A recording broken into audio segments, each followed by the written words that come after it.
সবাইকে স্বাগত জানাচ্ছি। আমি মিজানুর রহমান মিজান।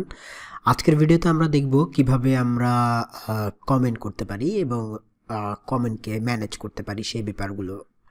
তো চলুন আমরা শুরু করি। প্রথম যে প্রশ্নটি মাথায় আসছে বা আসবে সেটি হচ্ছে কমেন্ট আসলে কি?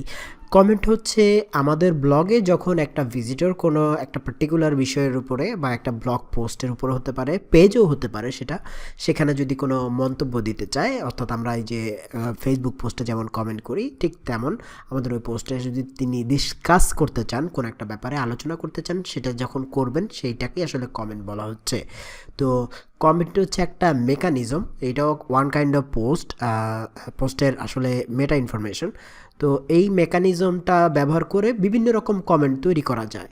অর্থাৎ যখন বাই ডিফল্ট ওয়ার্ডপ্রেসে যেটা থাকে সেটা হচ্ছে একটা কমেন্ট সিস্টেম, অর্থাৎ আপনি কমেন্ট করছেন পোস্টে। তো এই মেথডটা ব্যবহার করে অনেকেই রিভিউ কমেন্ট তৈরি করে, তারপরে আরও অনেক ধরনের কমেন্ট তৈরি করে, সেটা অবশ্য ডেভেলপাররা করে। তো মোটামুটি ওয়ার্ডপ্রেসে কমেন্ট হচ্ছে কোনো একটা পোস্ট বা পেজে যখন একটা ইউজার কী করছেন, কোনো একটা মন্তব্য দিচ্ছেন সেটাই। এবং এটা হচ্ছে ইউজার জেনারেটেড কন্টেন্ট, যেটা একটা ওয়েবসাইটের জন্য খুবই ইম্পর্টেন্ট, বিকজ ইউজার ইন্টারেক্টিভিটি থাকলে সেই ওয়েবসাইটটা অনেক জনপ্রিয় হয়। তো আমরা যদি ড্যাশবোর্ডে চলে যাই, মূল সাইটে চলে যাই, আমরা এক্সাম্পল হিসেবে দেখব যে এইখানে কিছু কন্টেন্ট আছে, রাইট? তো এই যে দেখেন আমার এইখানে এই সাইটটাতে অ্যাকচুয়ালি এই মুহূর্তে কোনো কমেন্ট নাই। তো আমি এইটাকে যদি নেই এবং আমি যদি ইনকগনিটো মোডে ব্রাউজ করি, বিকজ আমি ওখানে লগ ইন করা আছি এই কারণে। তো আমি এখানে দেখুন, আমি এখানে একটা কমেন্ট তৈরি করতে পারি বা কমেন্ট দিতে পারি। কমেন্ট হচ্ছে মন্তব্য। তো আমি এখানে একটা কমেন্ট দেওয়ার জন্য আমাকে নর্মালি যে ইনিশিয়ালি যে ইনফরমেশন দেওয়া লাগে সেটা দিতে হয়। তো আমি জন্ডো দেই, বিকজ এটা অ্যানোনিমাস থাকুক, জন ডোই।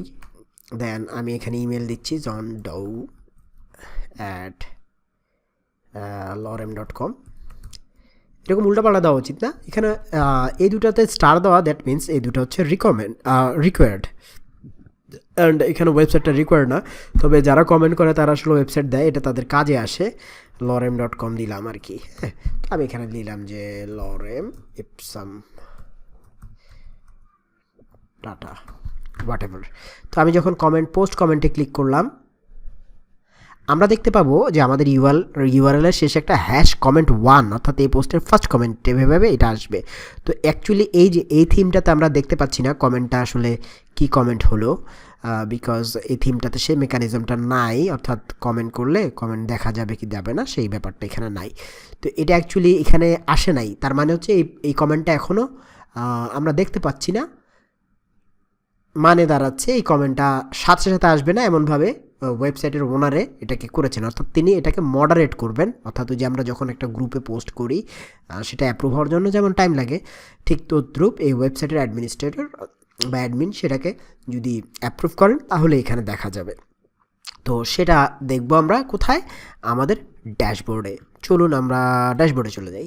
তো এটা হচ্ছে আমাদের ড্যাশবোর্ড। আমি যদি এখন একটু রিফ্রেশ করি পেজটাকে, খেয়াল করে দেখেন এখানে একটা কমেন্ট সিম্বল দিয়ে 1 দেখাচ্ছে, তার মানে হচ্ছে এই সাইটটাতে এখন একটা কমেন্ট মডারেশনের জন্য পেন্ডিং রয়েছে। তো আমরা এখানে ক্লিক করেও চলে যেতে পারি, অথবা এখান থেকে ড্যাশবোর্ড থেকেও কমেন্টে যেতে পারি। তো এখান থেকে ক্লিক করলে ওপেন হচ্ছে এবং আমি পাশের ট্যাবটাতে সেটা আসছে, এই যে দেখেন একেবারে সরাসরি সে আমাদেরকে কমেন্টে নিয়ে আসছে। অথবা আমরা যদি ড্যাশবোর্ডে থাকি সে অবস্থা থেকে আমরা যদি কমেন্ট লেখাটাতে ক্লিক করি দেন এটা দেখাবে। তো এখানে আমরা দেখতে পাচ্ছি এই সাইটটার যত কমেন্ট আছে সবগুলো কমেন্ট অলের আন্ডারে থাকবে, অ্যান্ড পেন্ডিং মানে হচ্ছে যেটা এখন অ্যাপ্রুভ হয়নি, আর অ্যাপ্রুভ হচ্ছে যেটা একজন অ্যাপ্রুভ করেছেন। এবং স্প্যাম কমেন্ট হচ্ছে ধরেন অনেক স্প্যামাররা কমেন্ট করে, এটা কমন প্র্যাকটিস বা কমন একটা ফিনোমেনন ফর ওয়ার্ডপ্রেস ব্লগ অথবা এনি ব্লগ ওয়েবসাইটের ক্ষেত্রে। তো সেটা স্প্যাম, যদি আমরা বলি যে এটা একটা স্প্যাম, তাহলে এটা স্প্যাম কাউন্টে চলে যাবে। এবং ট্র্যাশ মানে হচ্ছে আমরা যদি ডিলিট করে দিই, স্প্যাম না দিয়ে, তখন এটা ডিলিট হয়ে ট্র্যাশ বিনে চলে যাবে। আমরা চাইলে এটাকে ব্যাক করে নিয়ে আসতে পারবো ট্র্যাশে থাকলে, স্প্যামে থাকলেও, আর আমরা পার্মানেন্টলি ডিলিট করে দিতে পারি ট্র্যাশ থেকে। হ্যাঁ, তো যেটা করব আমরা এখানে দেখা যাচ্ছে যে কমেন্টটা, আমরা চাইলে কমেন্টটাকে এডিট করতে পারবো, কুইক এডিট দিয়ে আমরা ধরেন কমেন্টের লেখাকে এডিট করতে পারি, চাইলেন আপনি ধরেন ডোমেনটা বাদ দিয়ে দিতে পারেন, যে আপনি ডোমেন দিবেন না, তার কমেন্ট ভালো লাগছে বাট তাকে আপনি ব্যাকলিঙ্ক দিবেন না, যদি এই ব্যাকলিঙ্কটা নো ফলো ব্যাকলিঙ্ক, স্টিল আপনি না চাইলে আপনি সেটা করতে পারেন বা এডিট করতে পারেন। দেন আপনি রিপ্লাই দিতে পারবেন এখান থেকে, যদি সেটা অ্যাপ্রুভ হয় আর কি। তো অ্যাপ্রুভ করে রিপ্লাইটা দেওয়া উচিত, অ্যাপ্রুভ অ্যান্ড রিপ্লাই যে কথাটা আসছে, যদি অ্যাপ্রুভ না করেন তাহলে অ্যাপ্রুভ সে অটো করবে। তো অ্যাপ্রুভ করে দিলাম, এখন দেখেন এখানে 0টা চলে গেছে এবং এখানে পেন্ডিং থেকেও চলে আসছে, অর্থাৎ অল অ্যাপ্রুভ 1। সো বেসিক্যালি এটা অ্যাপ্রুভ হয়ে গেছে। তো এখন যদি আমরা এই যে পেজটাতে চলে যাই, যে ভিউ পোস্ট দিয়ে, আমরা দেখতে পাবো নিচে একটা কমেন্ট আছে, আমি এটাকে জুম আউট করে ফেলি আবার। দেখেন এই যে এখানে জন্ডো সাহেব লরে মিফসান টাটা একটা কমেন্ট করেছেন।